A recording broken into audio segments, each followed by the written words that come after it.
according to the Quran gives a very important detail about the difference between being converted to a religion and getting faith. Iman. Faith is Iman. And converting to the religion, it is said, قالت الأعراب آمنا قل لم تؤمنوا ولكن قولوا أسلمنا ولما تدخل الإيمان في قلوبكم. It means that the Bedouin, they joined Muhammad and converted to the appeal of Muhammad, and they told that we got the faith, Iman, the word of Iman, faith. And the Quran precisely talks about it, the fact that when somebody is converted to a religion, the light of the faith doesn't enter automatically in his heart, doesn't enter automatically in his mind. It is just a verbal conversion, and it needs time and a lot of exercises and practice, etc., to open his mind and his heart and change his world vision, her world vision, etc., to get the faith. So it is important to start to differentiate between conversion to a religion and reaching to a state of getting faith. And what do you mean by faith in this context? Iman. Yes, Iman, but faith, what does it mean? The conviction. Auf Deutsch wäre das die Gewissheit. Das ist nochmal der And that's Unterschied. Yaqeen. Yeah, this is something different. He means to be certain of this. Yes. But this is not Iman. Iman, yes, Iman is, so the word of Iman is coming from Am, it means the quietness in the heart. Yeah.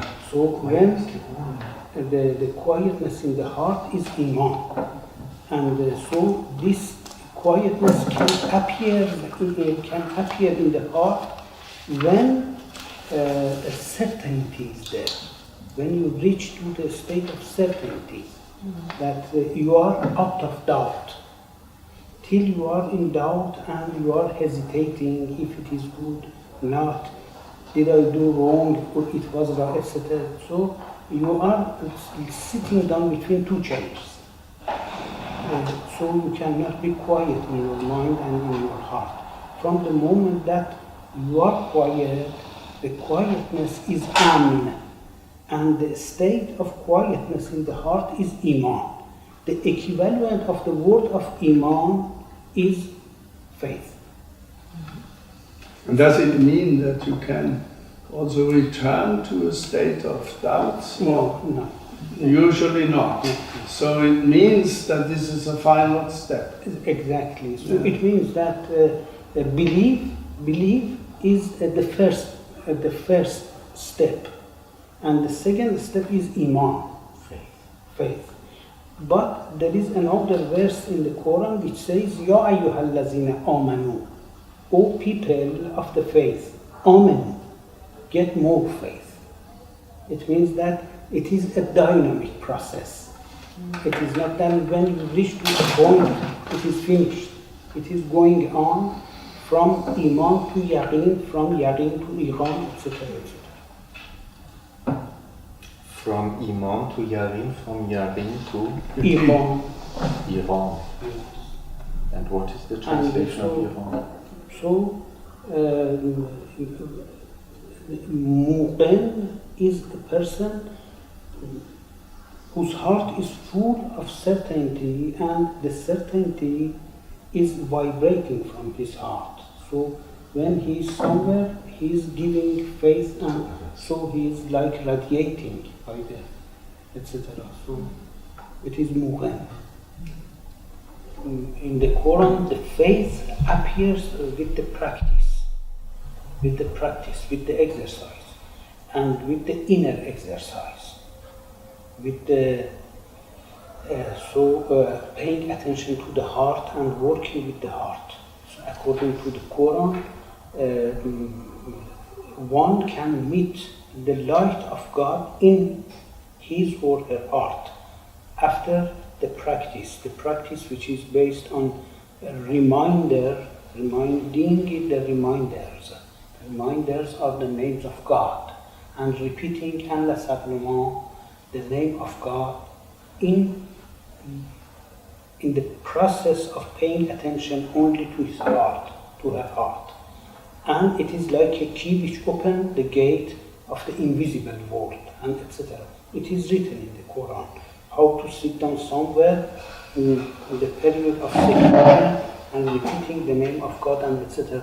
And about it, the Quran gives example of Moses, who went to the top of the hill of Sinai and passed the period of 40 days quarantine in seclusion and deep meditation, etc., etc. And in the end of this period, he got certainty and faith, and he told, "Oh my Lord, show me your face, that I would like to look at you."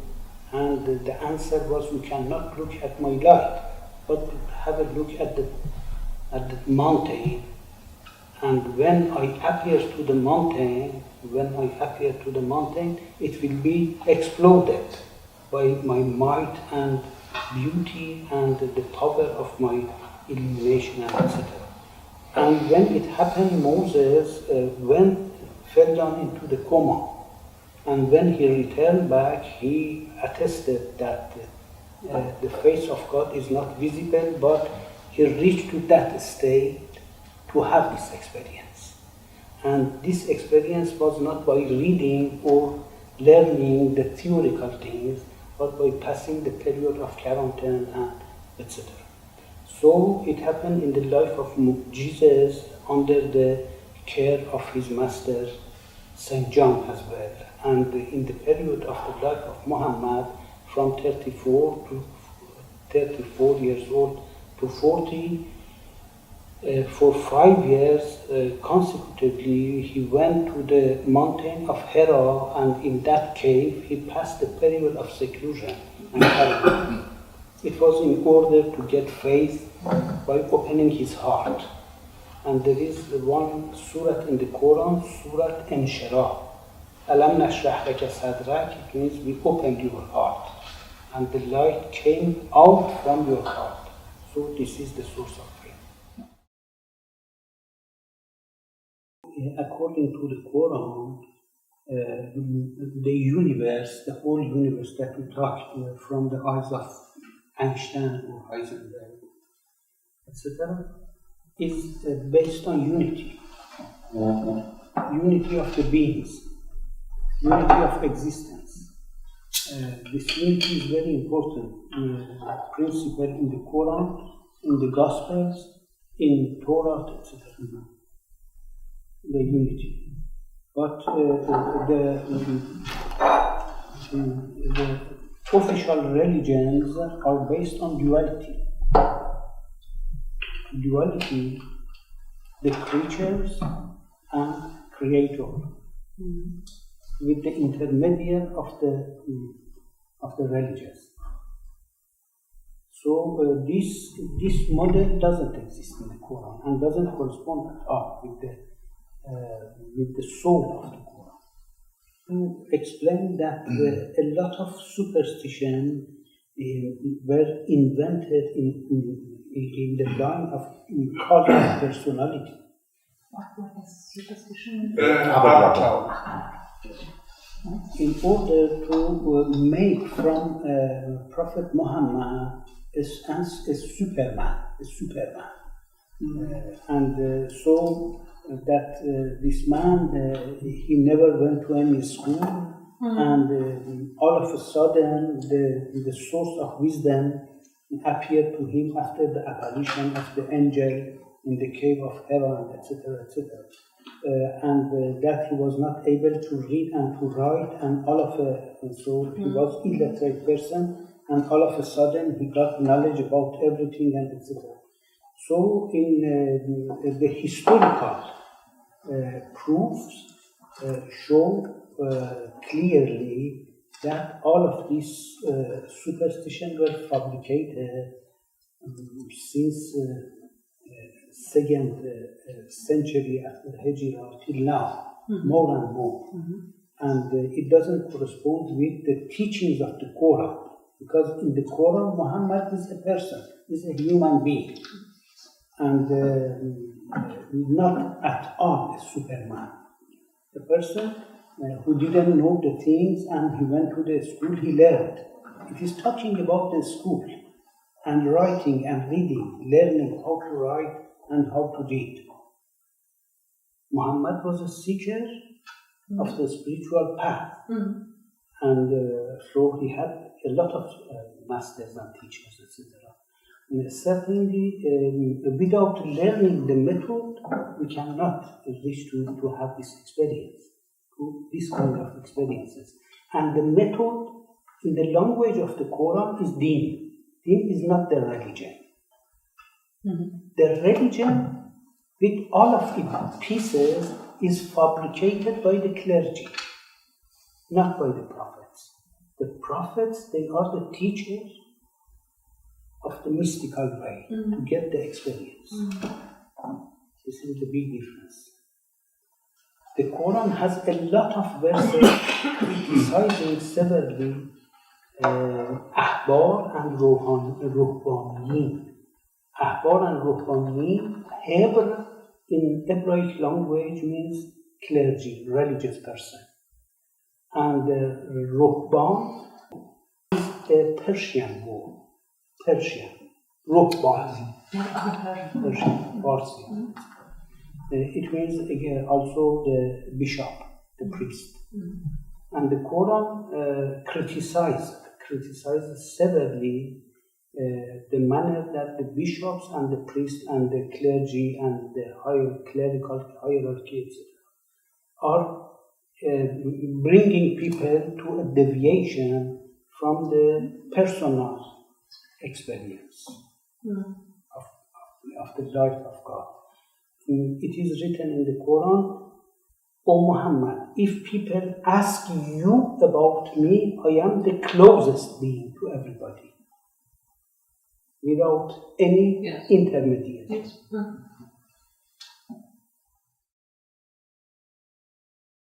The Islamic study, a lot of books, a lot of literature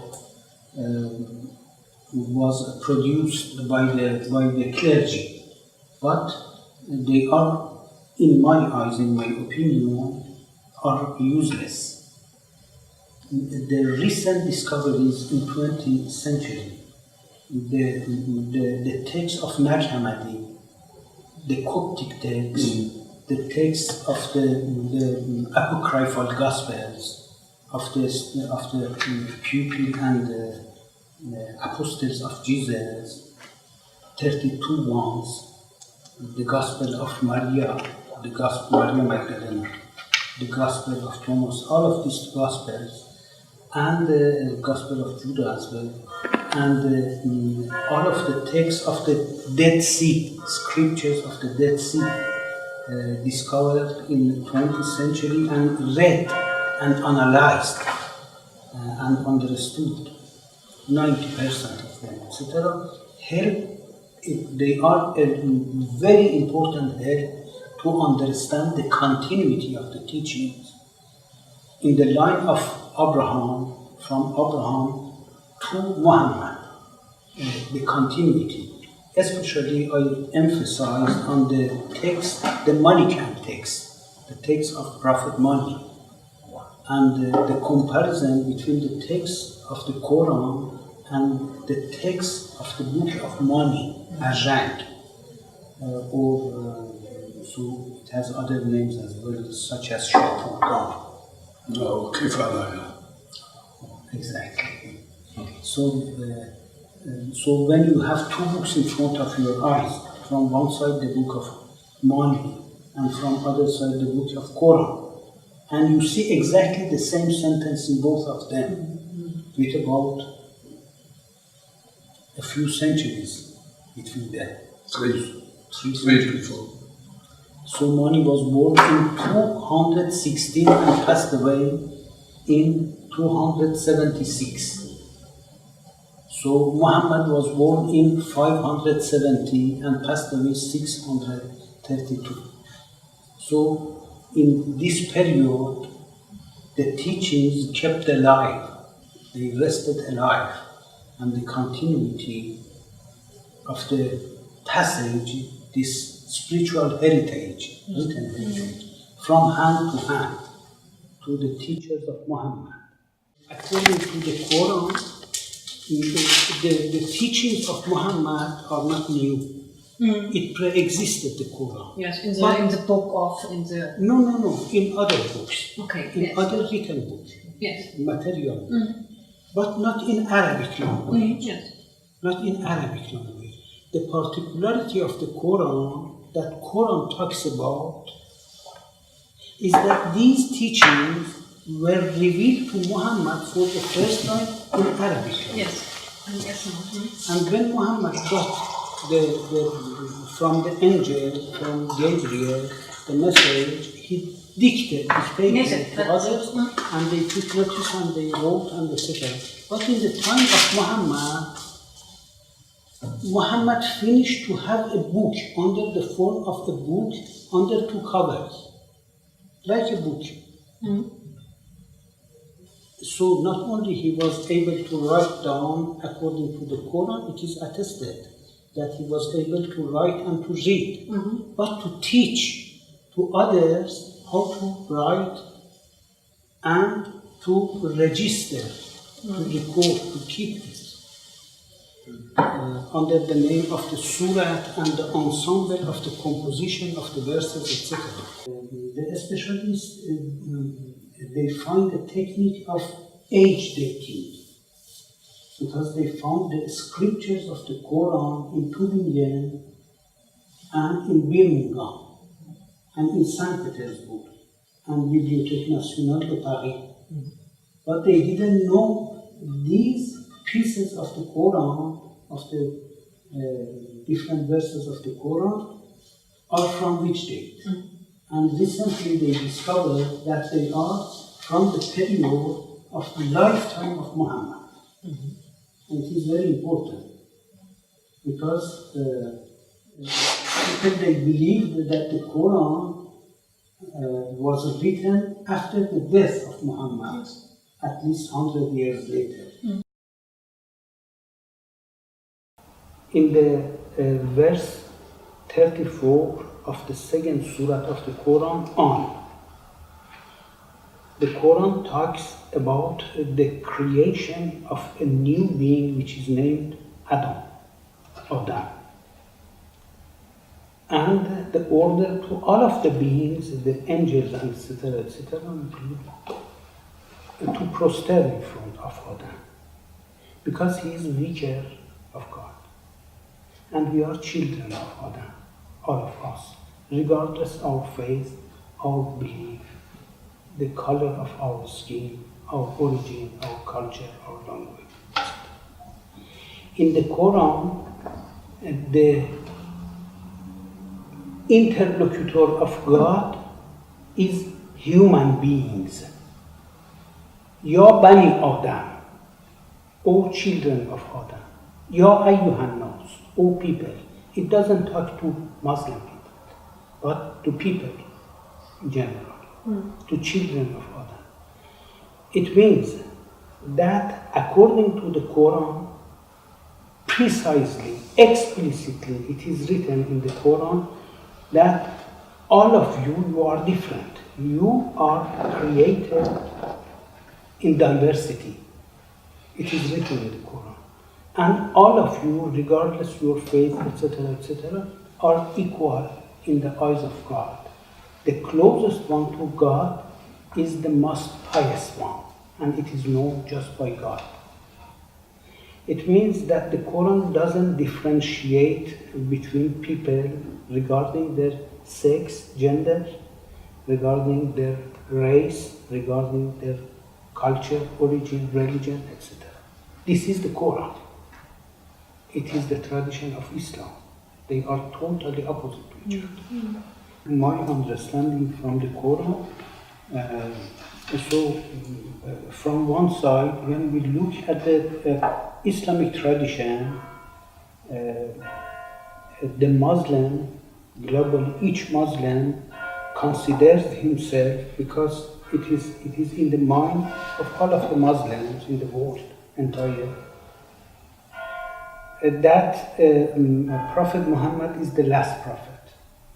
And because of this, the Islam is the last religion. And because of this, it is the best religion. And because of this, the Muslims are better than the non-Muslim. So it is the general belief in the mind, so it means that they believe to the citizen of the first class citizen and citizen of the second class, third class, etc., etc. People like the Baha'i, etc., they don't have any chance, they don't have any right in the Quran, etc.